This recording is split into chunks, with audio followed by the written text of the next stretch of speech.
Gathers, and I am the daughter of Sandra Gathers and the late, great Fred Gathers. Yes, still my deity. As you know, I am a thriving breast cancer survivor.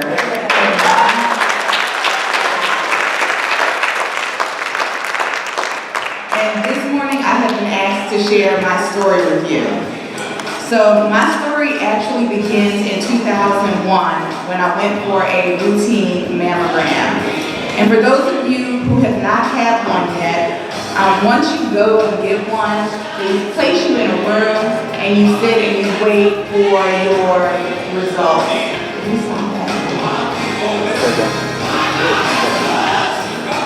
So they place you in a room and you wait for your results. But that didn't exactly happen for me. I was placed into a room to wait, and other women were coming in and leaving, and I was getting a little bit nervous, and they came, but not to tell me that I was good to go home. They came to tell me that I needed further examination. So I was taken back into a room to get an ultrasound. And I was taken back to the waiting room to wait another hour, hour and a half. And my heart dropped. And they came back and they said, we found the lumps, but it's nothing to be concerned about. You don't have a history of breast cancer in your family, so if it doesn't bother you, we're not going to bother it. We just want you to get a mammogram every 2 years. So fast forward to 2013, my father he went on to glory. And as you know, that was a trying year for our entire family. And unfortunately for me, I was so hyper-focused on Daddy that I skipped the mammogram. But my lump was on the surface, so I could feel it, and I kind of figured that it was starting to get a little bit different. It went from like the size of a dime to a nickel. And I figured I better go and have this checked out. So that's what I did. And then on the evening of January 22nd, 2014, my doctor called me and told me that it was, in fact, cancer. And the first thing I did was call my brother, and told him, and I told him first because I needed him, as you know, I live in Maryland. So I had to tell him first so he could deal with his emotions and then go over to Mommy's house to tell her. And that's what we did. And then after that, all of the appointments began. And the first task that the doctor gave me was to gather my family history. So I called around, and that's when I learned that my paternal grandmother did in fact have breast cancer, but it was a big family secret. So I would tell you not to keep it a secret, know your family history, and tell your doctor. So my treatment plan, I had 16 chemo sessions, and the first 4 were the toughest.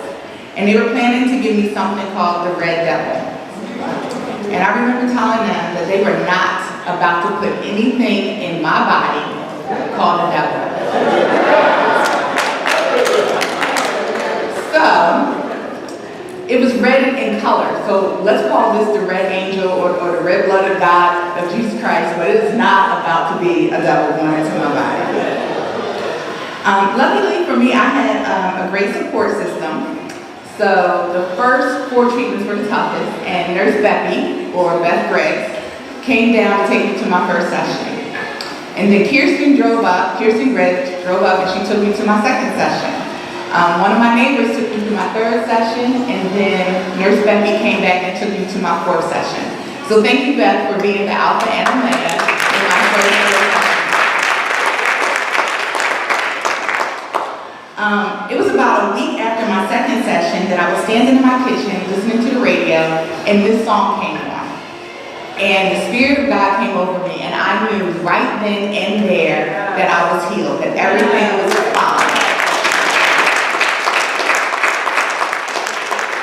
I began shouting in my kitchen, and I claimed the victory. It was wholly, exclusively, totally placed into His hands, and it was left there. I did not take it back. I did not worry about it. The doctors, when they examined me, they were like, hey, we think it's different. Do you want to feel it? For what? I'm not a doctor. He knows what's going on. He's the only one that really needs to know what's going on. You're the tool that he's using in order to take care of me. So after all of that was done, it was followed by 32 radiation sessions day after day after day. I had to go to hospital for radiation session. And then on October 19, 2014, I went to my last session. I rang the bell. Thank God for His saving grace, and then Mommy took me to Cheesecake Factory. It was done. Later on, I was told that it was stage 2A breast cancer. So I was caught fairly early. And ladies, what I would tell you, these are the things that you need to know. Listen to your bodies. Seek medical attention if something doesn't seem right. Do your breast exams yourself. You know your body. You know your breast. You need to learn the texture. You need to know everything about it. And if something changes, contact your primary care physician. Know your family history. Cancer is not something that someone did wrong to get. It should not be a big secret. There should not be some sort of stigma around it.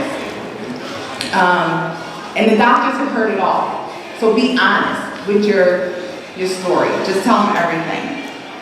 Black women get a mammogram. White women are diagnosed at a slightly higher rate than we are. However, we die more often from it because we are not going out and seeking the treatment that we need when we need it. They say it's because of the perceived cost of a mammogram. But here's the good news.